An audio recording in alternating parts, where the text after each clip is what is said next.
Chapter 31 The First Night. The stars were out, a fire was crackling in the fire pit. Roz and Brightburn were suddenly in their first night in their new home. This lodge is where we will live from now on. The robot plucked her son from his little woven nest and placed him on the floor. I hope you like it. The gosling did like it. The gosling did like it. He liked that it was big and warm and peaceful, and he liked knowing that the forest and the pond were just outside. He waddled around, peeping to himself and explored every little corner of the lodge, until it was time for bed. His mother carefully laid him on a soft cushion of moss, but he didn't want to sleep there. So she put him back in his little nest, but he didn't want to sleep there either. Brandon looked up and said, "Mama, sit." Roz sat down, then he said, "Mama, hold." Roz held him. The robot body may have been hard and mechanical, but it was also strong and safe. The gosling felt love. His eyes slowly winked closed, and he spent the whole night quietly sleeping in his mother's arms. Chapter 32 The Deer. The deer family did not run from the sound of snapping twigs and crunching leaves. They had heard all about Roz and Brightville, and they knew there was nothing to fear. Brown Point stood before his dome, and his three spotted fawns and the family watched as the robot approached with the gosling on his shoulder. "Hello, dear. My name is Roz, and this is Brightville. We are looking for the doe named Swanee." Brown Point moved aside, and the doe silently stepped forward. "Mr. Beaver helped us build a lodge," said Roz, "and he thought you might help us grow a garden." Mr. Beaver helped you? Came Tawny gently voiced. "You must have done something for the beavers." "I brought them freshly cut trees," said Roz. Tawny looked at Brown Point, and the buck slowly nodded. "I will help you grow a garden," said the doe to the robot, "if you will let my family eat from it." The robot nodded in agreement, and then she quietly led Tawny back to the nest. Chapter 33 The Garden. After inspecting the ground, Tawny asked Roz to remove all the dried brambles and the weeds and leaves from the garden area. She asked her burrowing friends, the moles and the groundhogs, to dig through the dirt and loosen the soil. And then she asked all the neighbors to do something rather particular. "Please leave your droppings around the nest. The more droppings, the richer the soil, the healthier the garden." As you can imagine, Swanee requests got everyone's attention.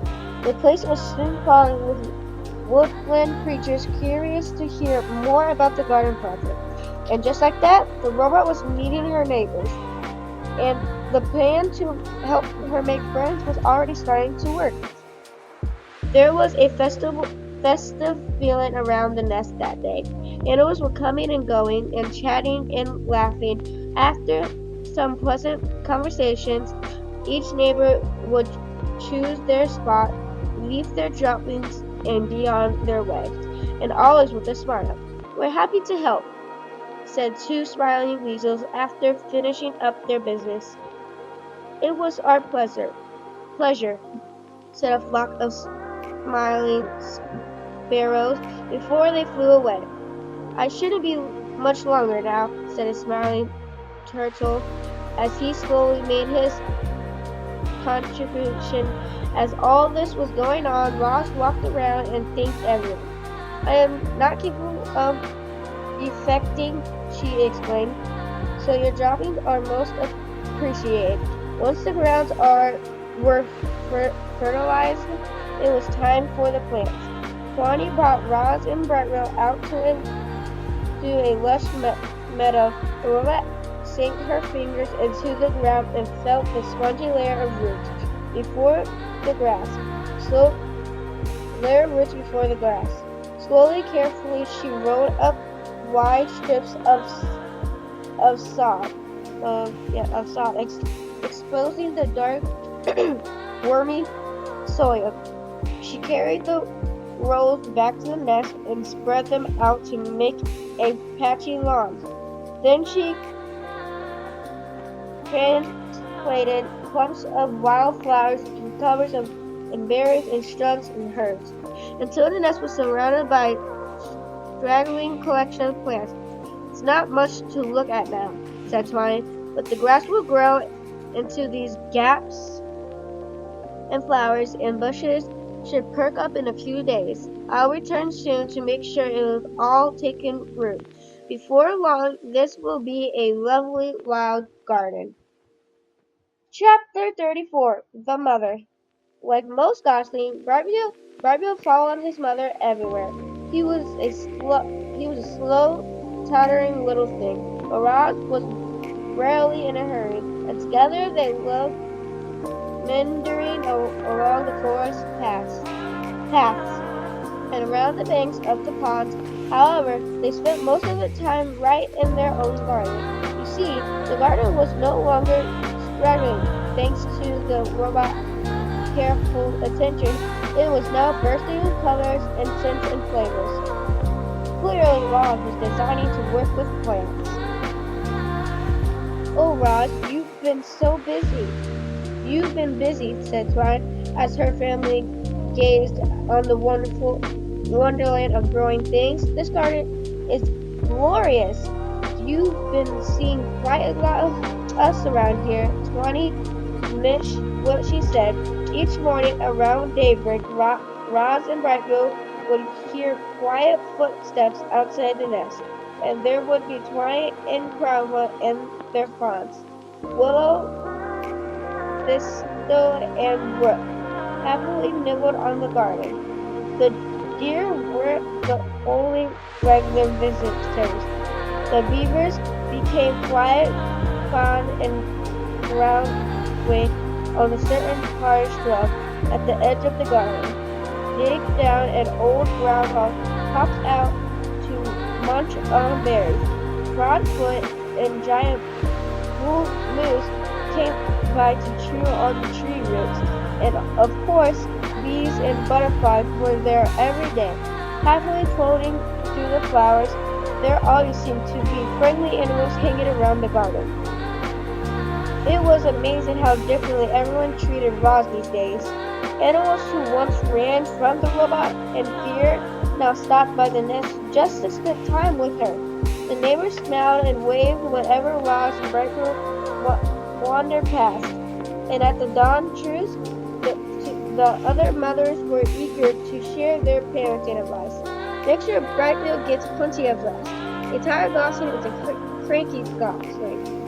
When the wind starts blowing from the north, you must really get Brightbill to safety. North wind always brings bad weather.